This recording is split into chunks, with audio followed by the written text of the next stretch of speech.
કરતો કરતો કરતો ઈ રણુજાનો નાથ તમારા આંગણે આવે એટલે બે હાથ બે કેતા બે પૂજા ડાબો જમણો હાથ ઊંચો કરી અને રામદેવનો એવો રણકાર કરો, એવો જયકાર કરો કે અહીંયાથી બડોલીમાંથી ધીમા ધીમા ધીમા ધીમા ધીમા રામદેવ રણુજામાં આવાજ મૂકે. એટલા માટે બોલીએ શ્રી રામદેવ મહારાજ કી.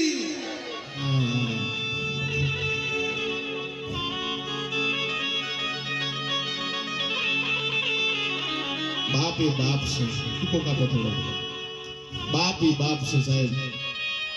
बाप विશે તમે લખી ન શકો, માં વિશે તમને કોઈ લખવાનું કે ને તો તમે લખી શકો, કોઠડા ભરી ભરીને સાહિત્ય લખી શકો, પણ બાપ વિશે કોઈ લખી ન શકે. કારણ કે બાપનું અસ્તિત્વ છે ને દીકરી જાણી શકે, દીકરો કોઈ દી ન જાણી શકે સાહેબ. ઘરમાં દીવો કરે ને એને દીકરો કહેવાય, પણ કોકની કોકના કુટુંબની માલિકા જઈને દીવો કરે ને એને દીકરી કહેવાય સાહેબ. દીકરી તળકુળને તારે ને ધારે તો તળકુળને ડુબાડે, એનું નામ દીકરી છે. પિયરિયું, સાસરિયું ને મોસાળ ત્રણ પક્ષને જાવેદભાઈ હાથવે ને એનું નામ દીકરી છે સાહેબ. એ દીકરીઓના આ ખોળામાં જ્યારે આપણે રમી અને મોટા થયા હોય ત્યારે બાપની એક નાનકડી યાદી કરાવી લો. બાપ કેવો હોય? એક નાનું અમથું ગામ અને 7 વર્ષનો દીકરો રિસાણો કે બાપ મારે મેળામાં જવું છે, બાપા મારે મેળામાં જવું છે. મેળામાં જાતા બાપની ગરીબાઈ, બાપ પાસે રૂપિયો ટકો નો, પણ દીકરાની જીદ આગળ બાપ છે ને હારી ગયો. બાપે દીકરાને કીધું કે બેટા તને મેળામાં તો લઈ જાઉં, પણ એક શરત, તું કઈ માંગણી ન કરતો, મારી પાસે પૈસા નથી, હું તને કઈ લઈ નહીં આપું, તારે મેળામાં ફરવું હોય તો હું તને બધું ફેરવું, પણ હું તને કઈ લઈ ન આપું. દીકરે એમ કીધું કે વાંધો નહીં પપ્પા મને લઈ જાઓ. પણ દીકરો અને બાપ ધીમા ધીમા ધીમા ડગલા માંડી મેળામાં ગયા. મેળામાં ગયા ને તો દીકરો રિસાણો, પપ્પા મારે ચગડોરમાં બેસવું છે, પપ્પા મને રમકડું લઈ આપો, પપ્પા મને ભૂખ લાગી છે. બાપ પાસે પૈસા નહોતા સાહેબ. દીકરાની આંગળી જાલી ધીમા ધીમા ધીમા ધીમા ધીમા દીકરાને મનાવે છે અને દીકરાને કહે છે કે મારી પાસે પૈસા નથી, તને ન ફેરવી શકું. દીકરો રિસાણો છે, મને ચગડોરમાં બેસવું છે, મને રમકડા લેવા છે. એમ કરતા કરતા ભીડ વધી ગઈ. બાપ અને દીકરો છૂટા પડી ગયા. બાપ અને દીકરો છૂટા પડ્યા તો નાનો 7 વર્ષનો દીકરો એના બાપને ગોતે છે ને રડે છે, મારા પપ્પા ક્યાં ગયા, મારા પપ્પા ક્યાં ગયા, મારા પપ્પા ક્યાં ગયા. કોઈ નામાદાર વ્યક્તિ આવે છે ને કહે છે કે બેટા રડ નહીં, તારા બાપ આવી જાય, ચાલ તને ચગડોરમાં બેસાડું. ના મારે નથી બેસવું. ચાલ તને રમકડું લઈ આપું. ના મારે નથી લેવું. ચાલ બેટા લે આ 100 રૂપિયા વાપરજે. ના મારે મારા બાપ પાસે જવું છે. વિચાર તો કરો, બાપ અને દીકરાનો પ્રેમ કેવો હોય કે 7 વર્ષનો દીકરો જે બાપ પાસે જીદ કરતો હોય છે બેસવા માટે અને બાપથી છૂટો પડી જાય અને બાપને ગોતીને ચગડોર ભૂલી જાય, એ બાપ અને દીકરાનો પ્રેમ હોય ભલામણા. એનાથી રૂડો કોઈ પ્રેમ ન હોય ભલામણા. બાપ ઈ બાપ છે. બાપ અને દીકરાનો મિલન થાય, બાપ અને દીકરો એકબીજાને ભેટીને રડે છે અને બાપ પોતાના દીકરાને કેળમાંથી ઉપાડી અને અહીંયા શરીરમાંથી બિહાડે, માથામાં બિહાડે અને બાપથી નો દેખાતું હોય ને દુનિયાને બતાવે, બેટા હવે તું જો મારા ઉપર બેહીને જો. બાપ એટલું અધર તમને દેખાડતો હોય ને, એ બાપની છત્ર છાયા ગુમાવી દીધા પછી દુનિયામાં તમને છે ને કોઈ આવકારો ન દઈ શકે સાહેબ. બાપ ઈ બાપ છે. બાપને કોઈ જાણી નથી શક્યો. બાપને તો દીકરી પ્રેમ કરી શકે. એનું કારણ શું? દીકરાને પ્રેમ નથી થતો. કારણ કે દીકરો ભૂતો હોય ને એટલે બાપ વેલો કાળી મજૂરી કરવા નીકળી જાય અને રાત્રે દીકરો ભૂતો હોય ઈ ટાણે બાપ આવે એટલે બાપની નજરમાં દીકરો ન હોય ને દીકરાની નજરમાં બાપ ન હોય સાહેબ. પણ બાપ અને દીકરામાં તફાવત કેટલો કે માને સૌ જાણતું ને બાપને ન કોઈ જાણતું. પણ બાપથી દીકરા ઓળખાય રે.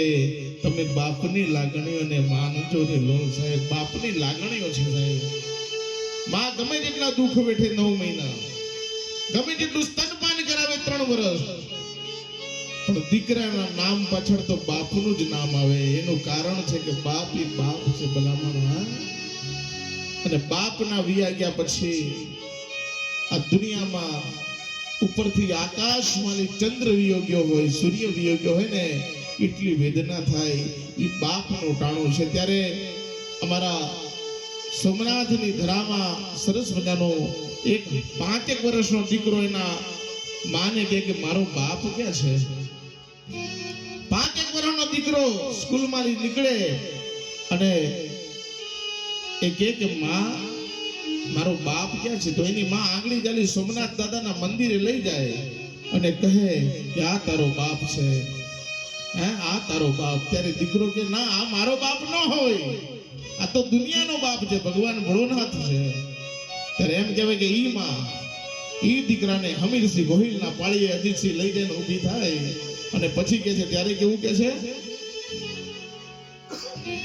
ઇફેક્ટ આપજો.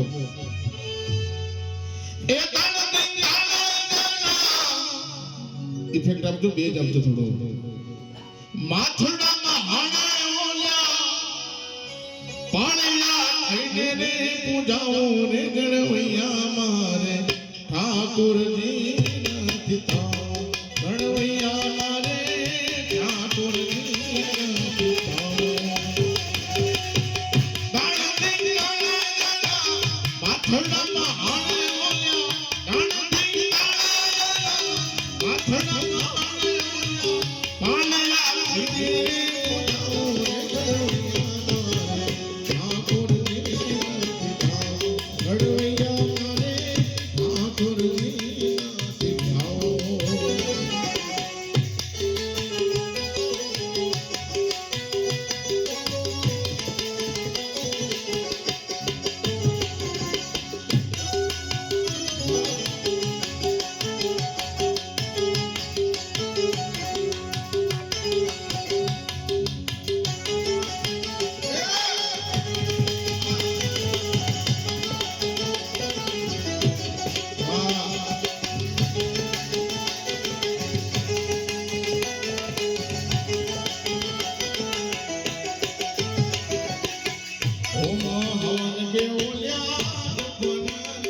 મહાદેવ કૈલાસપતિ ઘોડાના સમાધિમાં બેઠો છે.